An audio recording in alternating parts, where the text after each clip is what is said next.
Quero convidar que você abra a sua Bíblia na passagem de 2 Timóteo, capítulo 2. Nós vamos ler versículos de 8 a 13.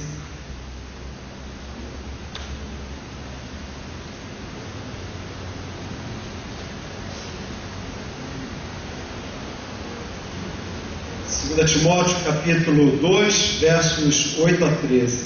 Achamos, irmãos? Se você estiver perto de alguém que tem um texto bíblico, vamos emprestar para que possa acompanhar também. Eu tenho uma tradução, eu creio que ela é bem próxima ao que você tem também. Então vamos tentar fazer em uníssono essa leitura, 2 Timóteo, capítulo 2, 8 a 13. Vamos juntos? Digamos: lembra-te de Jesus Cristo, ressuscitado de entre os mortos, segundo o meu evangelho, pelo qual estou sofrendo até algemas como malfeitor. Contudo, a palavra de Deus não está algemada. Por esta razão, tudo suporto por causa dos eleitos, para que também eles obtenham a salvação que está em Cristo Jesus com eterna glória. Fiel é esta palavra: se já morremos com Ele, também viveremos com Ele. Se perseverarmos, também com Ele reinaremos. Se o negarmos, Ele por sua vez nos negará. Se somos infiéis, Ele permanece fiel, pois de maneira nenhuma pode negar-se a si mesmo. Senhor, nós em toda a adoração que temos feito até aqui, nós paramos agora diante da Sua palavra e pedimos que o Teu Espírito, ó Deus, nos conduza a pensar a mim que irei falar, que eu me torne boca do Senhor e que, ó Deus, o ouvido esteja conectado de uma intenção, não só fisiológica de captar sons e trazer à mente, mas no coração, ó Deus, no interior de cada um de nós, haja a intenção sincera e uma intenção propulsora a nos levar a obedecer a Tua palavra. Essa palavra ela foi produzida pelo Espírito Santo, e ao ler e ao ser explanada, faz de novo, Senhor, com a ação do Espírito Santo, que isso produza vida em nós, pois nós oramos desejosos disso, em nome de Jesus. Amém. Meus irmãos, quero falar a vocês, nesses minutos que eu tenho, da atenção de cada um aqui, sobre o tema, o teor da nossa mensagem. Por que nós, há 56 anos, nós pregamos nesse lugar? Qual é a razão de que, dominicalmente, nós nos encontramos aqui para nos determos à palavra de Deus? Esse texto é um texto singular, porque ele pede compromisso. É um texto que é uma transição, é um momento difícil do Evangelho. Você olha o livro de Atos, capítulo 1, verso 8, você tem a primeira passagem de transmissão de postos, de transmissão de liderança de uma missão inacabada. Quando Jesus, que completa o seu ministério, aqueles 3 anos de intenso treinamento, ele é levado assunto aos céus, e ao despedir-se dos seus discípulos, ele tem a preocupação de delegar a eles a missão de continuar. Vejam, irmãos, que Deus não escolheu na pessoa de Jesus anjos, grandes organizações internacionais, não. Ele selecionou 12 homens incapazes e delegou a esses 12 homens a maior tarefa dada ao ser humano, que é comunicar o Evangelho, pregar o Evangelho a todas as nações. Eu tenho consciência, irmãos, e preciso cada dia reforçar isso em minha mente, que eu fui chamado por Deus para fazer a tarefa mais sublime que o ser humano recebeu. Você tem a tarefa mais sublime que um ser humano já recebeu. Os anjos desejaram isso, mas Ele confiou a você. Glória a Deus por isso, porque eu fui escolhido por Deus para essa grande tarefa. Então estamos, Atos capítulo 1, ele recebe e dá essa tarefa, recebe do Pai e dá essa tarefa aos discípulos. Esses são compostos agora como apóstolos. Deus levanta também Paulo junto com aquela geração dos discípulos, que são feitos agora apóstolos e apostolados pelo Senhor, começam sua tarefa. Os anos passam, mais ou menos 35 anos, daquele momento inicial de Atos capítulo 1, verso 8. E é o momento em que os apóstolos começam a morrer, estão sendo martirizados. Momentos antes, Ágabo, o profeta da cidade de Éfeso, reúne-se com Paulo e toda aquela igreja, carinhosa, amada igreja de Éfeso, na beira do rio, onde que Paulo embarcaria e iria embora. Ágabo recebe uma visão do Senhor, manda que ele junte seus punhos, amarra, tira o bordão, amarra os seus braços, e com esse ato ele profetiza que Paulo nunca mais voltaria daquela missão, daquela viagem. E realmente aconteceu assim, quando ele no ano de 64 é decapitado em Roma, quando teve o final da sua jornada. Aquele homem, o apóstolo, é quem escreve na prisão, nos seus momentos finais, para a segunda geração de apóstolos, de líderes, porque todos eles começam a morrer. Por isso há uma correria no ano de 64, de 62, para escrever as cartas paulinas, as epístolas gerais, porque os apóstolos estão indo embora. E para que não se perdesse toda aquela comunicação, registra-se os livros do Novo Testamento. Paulo aqui, irmãos, no livro de Atos de Efésios, capítulo 2, está num ato cerimonial. Passagem de postos pela segunda vez. Eles receberam de Jesus, eles agora transmitem para a nova geração de apóstolos, para que eles pudessem levar a missão à frente. Que momento sublime, delicado, importantíssimo da igreja. E Paulo então, ao transmitir esse legado, diz lá no capítulo 2 ainda, que Timóteo, ele tem que se fortalecer na graça de Jesus. Olha aí na sua Bíblia, a 2 Timóteo capítulo 2, verso 1. Tu, pois, filho meu, fortifica-te na graça que está em Cristo Jesus. Ele deveria não só se fortificar na graça, mas ele deveria entender que a sua missão ele seria como um soldado, um guerreiro, um militar de Cristo.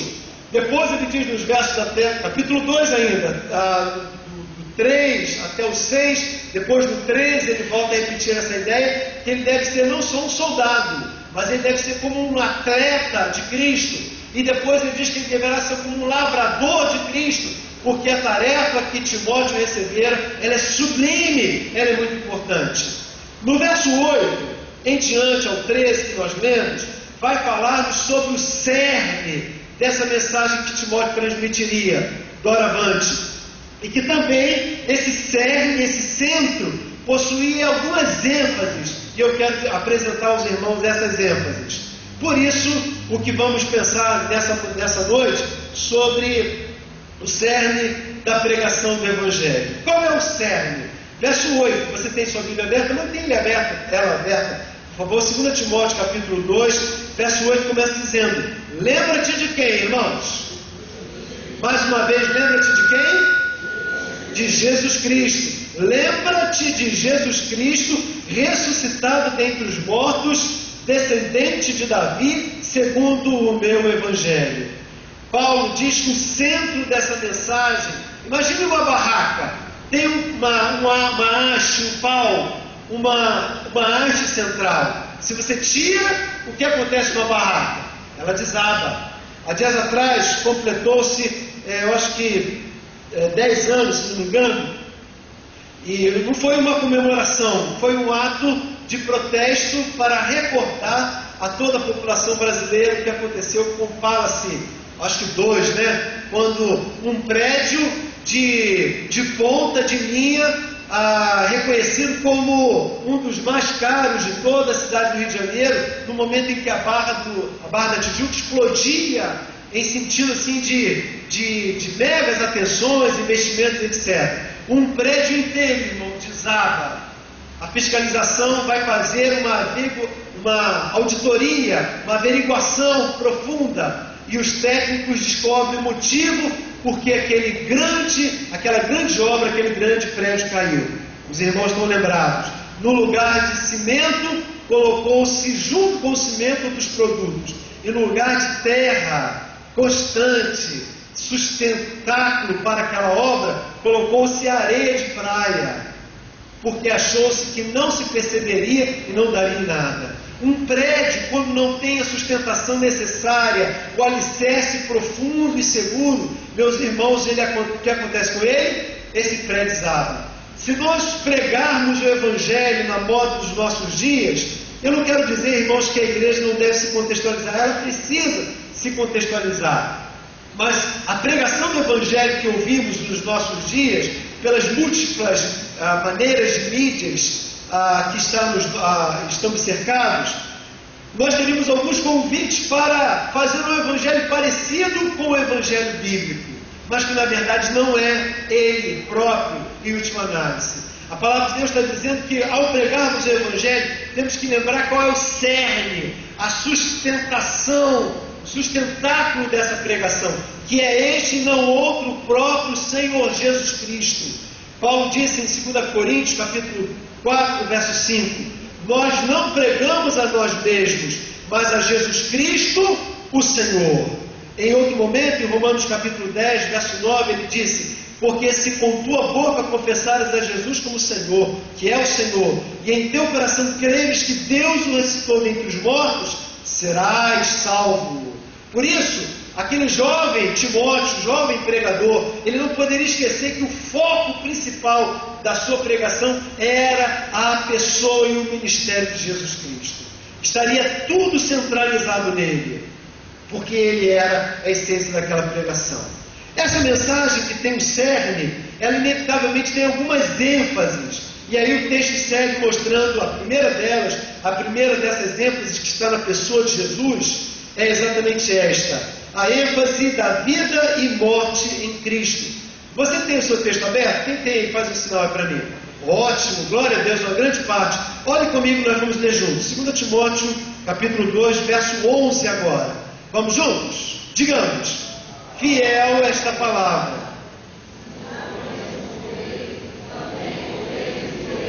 Muito bem, mais uma vez.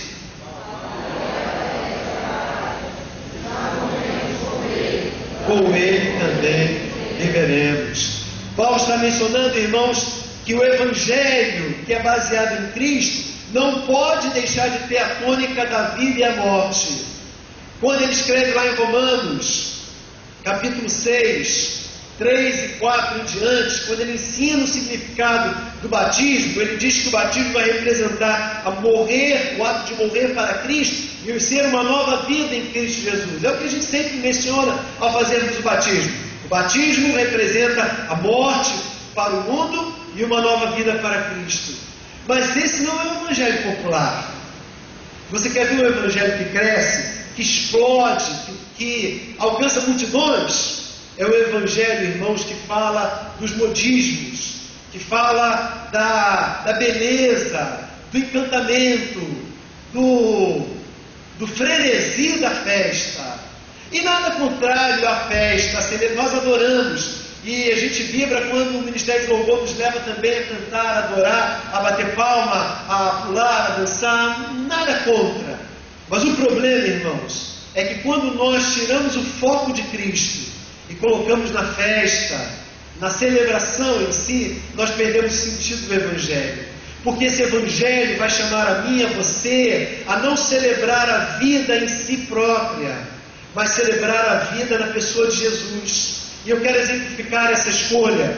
Eu sou chamado por Cristo a optar viver, morrendo diariamente.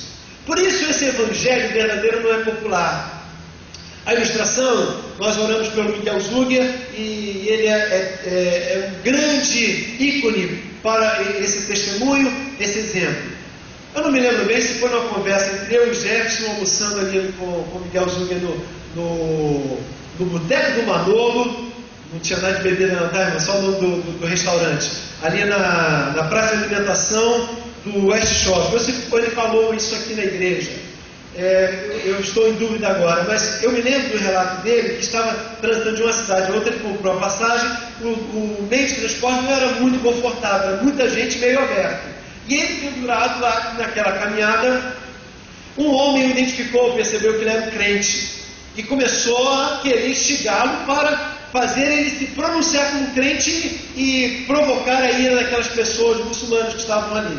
E ele começou a falar mal dos cristãos, comparando com os ocidentais, e Miguel em oração, sentindo que era uma batalha espiritual.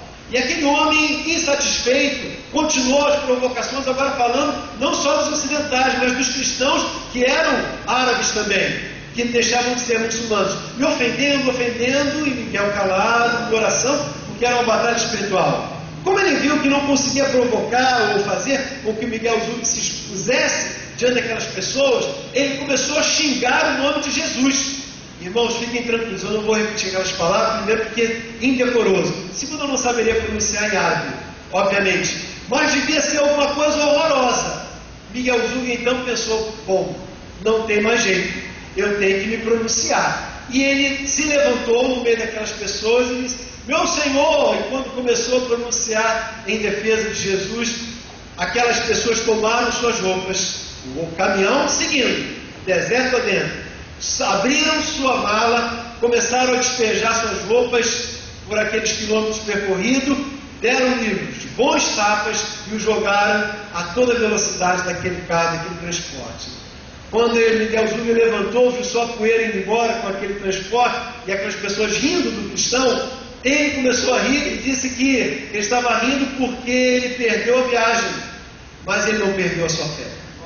Glória a Deus por isso. Eu fico imaginando aquele homem catando sua roupa lá longe, aqui perto, botando na mala, tirando poeira, enxugando o sangue do rosto e com o coração agradecido. Sabe por quê, irmãos? Porque numa situação como essa há uma escolha a fazer entre a vida e a morte.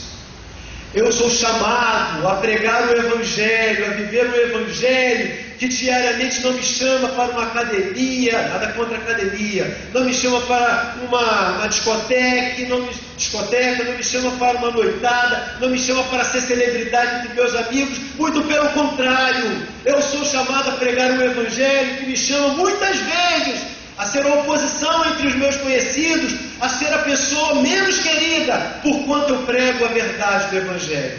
Nós não estamos convidando que crente nenhum seja crente chato. Eu particularmente, irmão, já trabalhei com crente chato do meu lado, é chato demais. Ele só fala de crente, só fala da igreja, só fala de Bíblia. Não é esse crente que estamos falando. Nós estamos falando de um crente que no meio da festa, no meio do cotidiano, ele escolhe seguir a Jesus, custe o que custar, mesmo que tenha que ser jogado carruagem afora, mas ele faz a opção de morrer para o pecado e viver para Deus. Esse é o chamado do Evangelho, irmãos. Olha o que a palavra de Deus está dizendo. Fiel é esta palavra, se morremos com Ele, também viveremos com Ele. Ora, eu escolho viver com Ele aqui e morrer com Ele aqui, mas aonde eu vou viver com Ele? O texto diz, eu viverei com Ele, começa aqui, irmãos, e completa-se na glória. Sou o destino, o rumo da minha vida, não é esses anos que nós vivemos aqui, mas é viver aqui para a glória de Deus, e viver na glória de Deus para todo sempre, porque o texto diz, irmão, e também se nós o negarmos aqui, o que Ele fará mesmo, irmãos?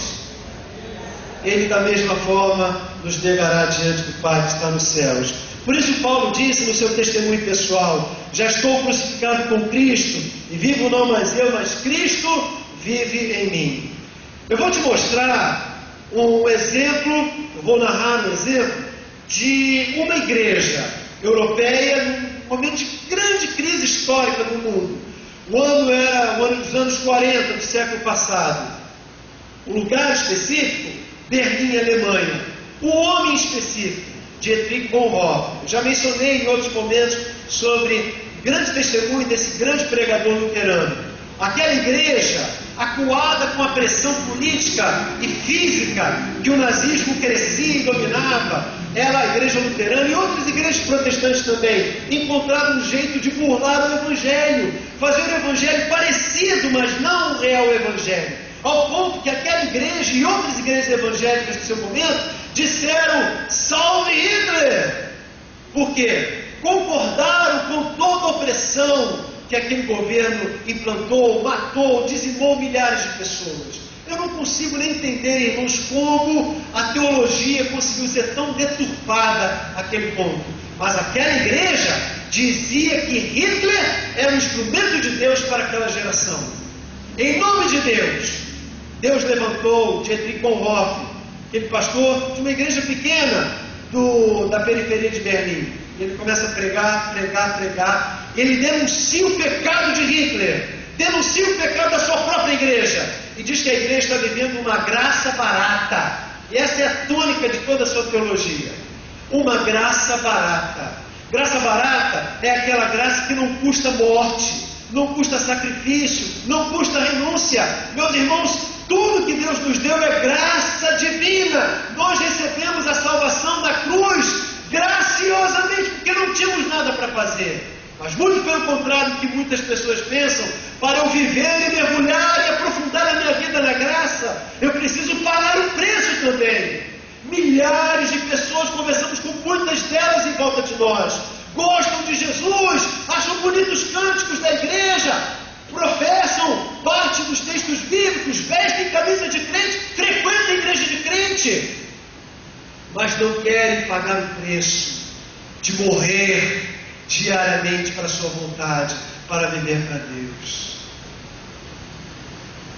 Já estou crucificado com Cristo, e a vida que eu vivo agora, vivo pela fé no Filho de Deus, que me amou, e Ele se entregou por mim. Meu irmão, se eu não quero viver esse evangelho assim, eu quero viver então um evangelho parecido com qualquer outra coisa, mas não o evangelho de Jesus. Paulo diz que o evangelho tem uma torre, tem uma base, uma única sustentação, e que ele enfatiza a única mensagem exclusiva em Jesus, a vida e a morte. Mas em segundo lugar, esse texto no verso 12 diz uma segunda ênfase que está na pessoa de Jesus. Ele fala: se perseverarmos, também com Ele reinaremos. Se o negarmos, Ele por sua vez nos negará. Aqui está a ênfase não só de viver e morrer para Cristo, mas a ênfase de perseverar na fé, irmãos. Nós batistas somos distinguidos entre outros grupos religiosos em nossa teologia, pela teologia da convicção da salvação. Uma vez salvo é um jargão teológico. Uma vez salvo, como é que se completa? Salvo para sempre. Muitos que pensam que a fé é perdida pelo seu caminho, contradizem com essa teologia porque não entendem. Mas a Bíblia nos ensina, nós vemos com muita clareza, que se eu aceito a Jesus, não é obra minha, não é produto meu, não é o meu intelecto que é capaz disso, porque nós somos designados pela natureza humana a definhar e a nos afastarmos prazerosamente e continuamente e profundamente cada vez mais de Deus, porque nós não temos força em nós, irmãos, para nos voltar por conta da natureza pecaminosa. Nós não temos condições de irmos por nossos próprios esforços e braços e pés em direção a Deus. Só a graça de Jesus que toca no nosso coração. A Bíblia ensina que quando eu entendo o Evangelho, que é o poder de Deus para a salvação de todo aquele que nele crê, que é também o Espírito Santo que me convence do pecado, da justiça e do juízo, que o Espírito Santo entra, ele lava, regenera, batiza com o Espírito Santo a minha vida, para que eu seja selado, marcado. Meu sogro tem umas cabeças de gado lá, né? E os animais, eles são selados. Pega-se um ferro em brasas e coloca e queima não só a periferia, a parte superior do pelo, mas até alcançar a carne, e no couro marca as iniciais do seu proprietário. Meus irmãos, quando eu aceitei Jesus, Deus com o sangue de Cristo e com o fogo do Espírito Santo selou a minha vida para o dia da salvação. Eu tenho o Espírito Santo para vencer o pecado, eu tenho o Espírito Santo para ter prazer nas coisas de Deus. O que eu não tinha antes, eu passo a ter prazer. Por isso o crente que se alegra em consumir-se com o pecado, certamente esse crente não tem o selo do Espírito Santo. Por quê? Porque o prazer de Deus não está nele, e sim o prazer da carne. Mas, meus irmãos, quando um crente regenerado, ainda que ele peque, ele dobra o joelho, clama ao Senhor, pede a misericórdia de Deus, Deus com grande alegria perdoa os seus pecados, crava a cédula de condenação na cruz do Calvário e declara que este homem e esta mulher está perdoada para a honra e glória do Senhor. Este homem se levanta para um novo caminho com Deus. 1 João, capítulo 2, 9, diz que quando nós... Vamos ler, né? Vamos ler para eu não errar a passagem. Inclusive um alerta, se você for comprar uma Bíblia, procure a passagem certa que distingue se ela é das boas ou não. O 2,19 é o próximo texto que eu quero ler, que fala sobre... fugiu de novo da mente. O 2,19 nós vamos ler daqui a pouco, já é um dos próximos textos. Assim, é o 3,19. 1 João 3,19 diz: todo aquele que é nascido de Deus, em umas traduções dizem, não peca, mas essa tradução está errada. A correta é esta: todo aquele que é nascido de Deus não vive na prática do pecado, pois o que permanece nele é a divina semente. Ora, esse não pode viver pecando, porque é nascido de quem, irmãos? É nascido de Deus. O crente em Jesus, ele pode até pecar e cair, mas o Espírito Santo promove uma angústia no seu coração. Ele se arrepende e volta para o Senhor. Por isso, irmãos, precisamos pregar com muita clareza sobre a perseverança da fé, porque não é você, um dia eu aceitei, então se eu aceitei, estou salvo para sempre, lá no final eu volto para o Evangelho. Não. Veja então comigo agora sim, 1 João capítulo 2, verso 19. Quando ele fala do anticristo, fala que os seus discípulos estão diante de uma grande ameaça, é a última hora. Ele diz então a respeito de alguns dos crentes daquele tempo: eles saíram do nosso meio, entretanto não eram dos nossos, porque se tivessem sido dos nossos, teriam permanecido conosco.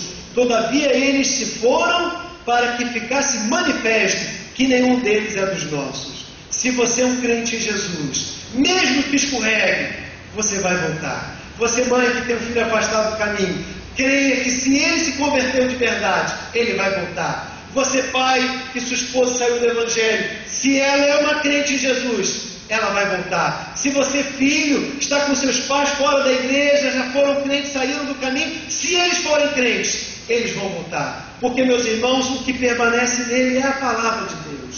Só que, irmãos, nós temos que fazer uma escolha entre viver ou morrer. Por isso, perseverança fala de uma decisão diária, uma decisão de cada dia. Jesus falou também, alusivo ao que Paulo já acabara de dizer em 2 Timóteo, capítulo 2, capítulo 2, versos 8 em diante. Jesus diz em Mateus 10, 33, qualquer que me negar diante dos homens, eu o negarei diante do meu Pai que está nos céus. Paulo afirma em Colossenses capítulo 1, verso 23, se é que permanecerdes fundados e firmes na fé, nós vos, perdão, irmãos, eu troquei aqui sim. Se é que permanecerdes fundados e firmes na fé,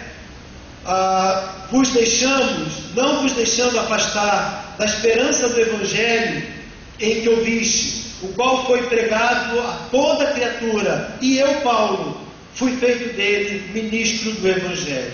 Precisamos então perseverar.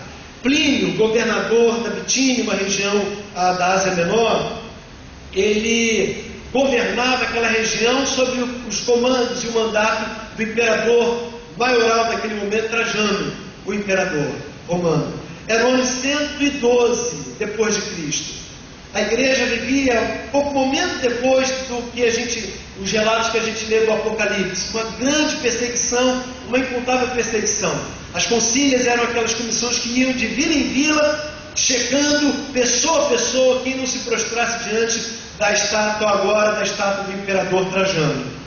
Ele manda um documento, isso é fato histórico, documentos reconhecidos, guardados como fidedigno. Plínio escreve a Trajano, imperador, dizendo assim: graças aos nossos esforços, alguns deles abandonaram a fé da seita cristã e afirmam que nunca foram legitimamente um deles. Um ímpio que se alegra em ter tirado do caminho do Senhor muitos que seguiam a seita chamada aqui seita cristã. Hoje, irmão, nós não temos um imperador contra nós, mas nós sabemos muito bem que o príncipe das trevas, quem governa esse tempo presente, ele também está lutando. Ele vai como uma concília, indo de lugar em lugar, coração a coração. Você, irmão e irmã, quando chegar em casa, ligar sua televisão, sair amanhã para o trabalho, conviver com seus amigos na universidade ou na escola, quando você tiver o seu contato com pessoas conhecidas ou não na rua, nos seus contatos pessoais, pela internet ou outros meios de comunicação, você vai ouvir muitos convites do imperador desse tempo, querendo arrancar você também do caminho. Mas lembre-se que se você morrer com ele você viverá. Jesus nos conta nos seus evangelhos que um dos seus mais queridos discípulos nem imaginava que poderia traí-lo, mas o traiu. Pedro, irmãos, na reta final da vida de Jesus, no pátio de Caifás, ele tem uma fogueira que esquenta à noite. Ele tem amigos que estão conversando com ele. Ele olha para o braseiro e, sem perceber, o seu olhar cruza o braseiro e olha então para Jesus. O galo canta e ele lembra do que pronunciado anteriormente: antes desse canto, tu terás me negado por 3 vezes. Irmãos, aquele homem nunca esperaria, mas ele também o negou. O diferente, irmãos, é que Pedro foi crente, morrera para o mundo, nascera para Deus. Ele se arrependeu, e agora no final dessa história, num braseiro, diante de um braseiro, à noite também, não no pátio de Caifás, mas na praia de Tiberíades, ele olha para o braseiro e entre eles está, aliás, após ele, o braseiro, está o olhar de Jesus. Um olhar agora diferente, que não aponta o seu pecado, mas diz: Pedro, tu me amas? E ele diz: Senhor, tu sabes que eu te amo. Por isso ele recebeu a missão de apacentar as suas ovelhas. Pedro, irmãos, não se sentindo digno de morrer crucificado como Cristo, pediu que morresse sim, mas de cabeça para baixo, crucificado, porque ele não era digno de morrer como o Senhor. Porém, irmãos, outros no caminho da vida cristã, da história cristã, não tiveram esse brilhantismo também. Um homem que foi muito usado no tempo da Reforma, Francisco Spira, foi um grande advogado de grande sucesso. Esse homem, esse advogado Francisco Spira, ele teve a sua conversão muito radical, muito poderosa no seu contato com Lutero. Quando ele se converte, se torna um grande pregador de massas, de multidões nos Alpes do norte da Europa. Um homem muito usado. Porque fora muito usado, foi perseguido, e quando preso, torturado, ele sente-se tentado de negar a sua fé. Ele paga uma grande fiança para ter o direito de continuar a viver, mas ele teria que escrever com o seu próprio punho, assinar com o seu próprio punho, uma confissão de abandono da fé. Ele pega aquela pena, está diante dele o pergaminho, o Espírito Santo toca no seu coração, mas ele, num ato de fraqueza, irmãos, pensa na sua vida e não em viver para morrer para Cristo, e ele assina o ato da sua negação de fé. Irmãos, ele levanta, as correntes saem e ele sai daquele castelo livre, mas escravo de uma condenação para sempre da sua mente. Esse homem, no final da sua vida, escreveu essas expressões: o homem conhece o início do pecado, mas o seu fim, quem pode dizer até onde ele vai? Você olha para um grande pastor, que no passado foi usado por Deus, mas que abandonou a fé, e nós temos muitos exemplos disso. Nós temos muitas pessoas, irmãos, que estão como pastores de seminário, que abandonaram a fé, não congregam entre os irmãos, porque a igreja tem muitos problemas. São crentes na sua própria devoção. Muitos que dão essa desculpa para abandonar o Evangelho, para abrir exceção, para tomar uma caipirinha com os amigos, porque não tem nada, a festa é fantástica, a festa é muito boa e não tem problema nenhum. Quando abrimos uma exceção aqui, uma outra exceção ali, e meus irmãos, nós vemos a nossa vida cristã indo para o ralo, e não sofre só você.